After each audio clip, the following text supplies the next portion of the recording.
వాస్తు శాస్త్రంలో ఈశాన్యంలో బరువులు పెట్టద్దన్నారు. ఇట్స్ నాట్ ఏ సెంటిమెంట్, అది శాస్త్రం. ఈశాన్యం అంటే ఏ దిక్కండి? ఈశ్వరుడు దిక్కు.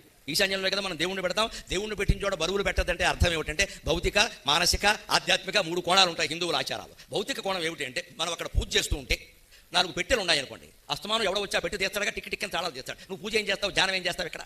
అలాగే ధాన్యం బస్తాలు పెట్టారనుకోండి, ఎలకలు వచ్చి పరపర కొరుకుతాడు. నువ్వు ధ్యానం ఏం చేస్తావు? పరపర నమశివాయ, పరపర నమశివాయ, పరపర నమశివాయ అవుతుంది.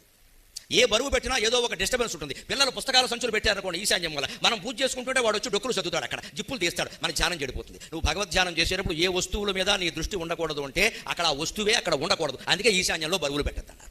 దాన్ని సెంటిమెంట్ చేసేసి ఈశాన్యం వైపుని పెట్టకూడ ఒక్క అరడుగు పెరిగిందంటే యజమాని ఎవడు చెప్పాడండి వీడికి? ఈశాన్యం వైపు గోడకి యజమానికి సంబంధం ఏంటంటే బుద్ధి లేనమాట.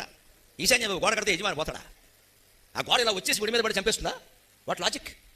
గుడ్డివాళ్ళని చేస్తున్నారు వాస్తు పేరు మీద, జాతకాల పేరు మీద గుడ్డివాళ్ళని. దీనికోసం మళ్ళీ మమ్మల్ని సంప్రదించండి అంటాం. విజయవాడలో 1 నెంబర్, విశాఖపట్నంలో 1 నెంబర్, చివరికి వల్లకాట్లో 1 నెంబర్, అసలు నెంబర్ అక్కడ ఉంటుంది.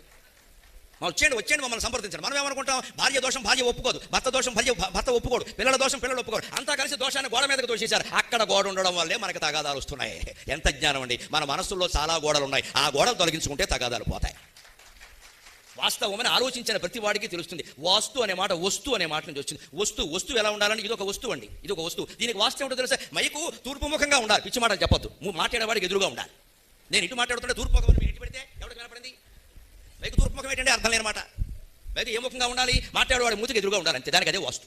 మంచినీళ్ళ గ్లాసు ఉంది, ఎక్కడ ఉండాలి? నా చేతికి అందుబాటులో ఉండాలి. అంతేగాని ఇటు పక్క ఉందనుకోండి, నేను అలా మీతో మాట్లాడుతూ చేయడతాను, అది కింద ఒరుగుతుంది, 2 దరిద్రాలు అవుతాయి అక్కడ.